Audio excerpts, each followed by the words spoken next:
শুভ সকাল সবাই। বোলের বাড়ির একটি নতুন দিনে আপনাদের স্বাগত জানাই। আমি দোলন। চলুন আরও একটি নতুন দিন শুরু করি।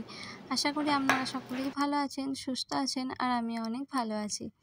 বেবিকে নিয়ে আমরা এখন কলকাতায় চলে এসেছি। বোলের বাবুর কাছে আমরা একসাথে থাকছি, আর এদিকে আমার মাকেও নিয়ে এসেছি, কারণ এত ছোট বেবিকে নিয়ে একা একা থাকা একদমই সম্ভব নয়, সেই জন্য।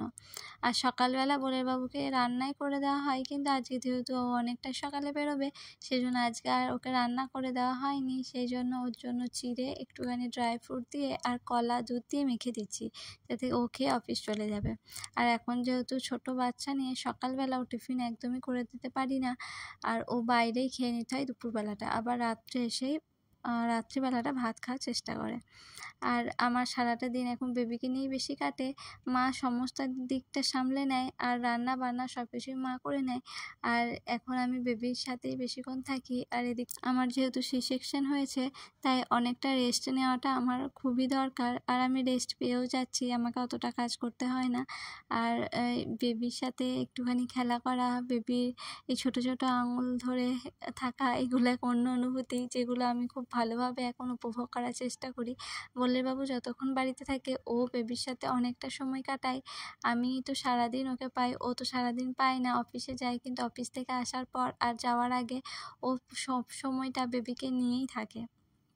সকালবেলা উঠে প্রোটিন এক্স খাওয়া হয়ে গিয়েছে, তারপর একটু ড্রাই ফ্রুটও খেয়ে নিয়েছি, কারণ বেবি যেহেতু এখন ব্রেস্ট ফিড করে, তাই খাওয়া দাওয়াটা বেশি করা খুবই জরুরি। আর এখন ডাল সিদ্ধটাও খাচ্ছি, কারণ ডালে প্রচুর পরিমাণে প্রোটিন থাকে। আর এখন বাইরের খাবার একদমই আমি খাওয়া দাওয়া করি না, যেহেতু বেবি ব্রেস্ট ফিড করছে, সেই জন্য। আর আমিও চেষ্টা করি, যেহেতু এখন বর্ষাকাল, বাইরে খাওয়াটা না খাওয়ার, বাড়িতেই যতটা হেলদি খাবার খাওয়া যায় সেটাই খাওয়ার চেষ্টা করছি। আর চিকেন টিকেন একটু বেশি করেই খাওয়া দাওয়া করছি, যেটা একদমই মানে প্রেগনেন্সির সময় আমি খেতে পারিনি।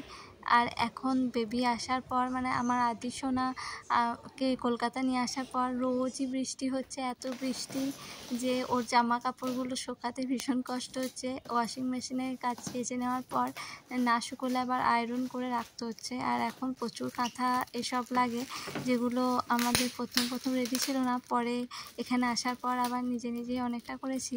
আর বাড়ি থেকেও অনেকগুলো করে দিয়ে পাঠিয়েছিল। তবে বেবি আসার পর বেবির জন্য প্রচুর জিনিস কেনাকাটা হচ্ছে, টুকটাক, যেগুলো আগে আমরা যেহেতু আর সময়ই পাইনি, তাই অনেক জিনিস আর কেনা হয়নি। ওকে নিয়ে আসার পর অনেকগুলো জিনিস আমরা কিনেছি। আর যেহেতু ওর অনেক কিছু নতুন জিনিস হয়েছে, ওর সমস্ত কাঁথা, তারপর জামা কাপড় রাখার জন্য আমরা একটা নতুন আলমারিও কিনে নিয়েছি, সেগুলোতে সমস্ত ওর জিনিসই থাকবে। আর এই মশারিটা আমরা ফ্লিপকার্ট থেকে পারচেস করেছি, তো এই কোয়ালিটিটাও খুব ভালো আর খুবই সুন্দর। এখন যেহেতু অনেকটা সময় ধরে ঘুমায়, সবসময় বড় মশারি তো টাঙিয়ে রাখা সম্ভব হয় না, সেজন্য ওর জন্য একটা ছোট মশারি নিয়ে নিয়েছি। ও 2 ঘন্টা পর পর উঠে পড়ে, তারপর খাওয়া দাওয়া করে আবার ঘুমিয়ে পড়ে। তো ওর এসব কিছু আমি প্রথম কিছুই বুঝতে পারতাম না, আমার খুব টেনশন হতো। সেই জন্য আমি ডক্টরের কাছে জিজ্ঞাসা করেছিলাম, তো ডক্টর বলেছিলেন যে এখন বেবিরা যত ঘুমাবে তত ওদের বেশি ব্রেন ডেভেলপ হবে, ততটাই ভালো। তবে 2 ঘন্টা পর পর ওকে খাইয়ে দেবে, তাহলে হবে। বা 3 ঘন্টা অন্তর হলেও ক্ষতি নেই, কিন্তু সেটা 4 ঘন্টা যেন না হয়।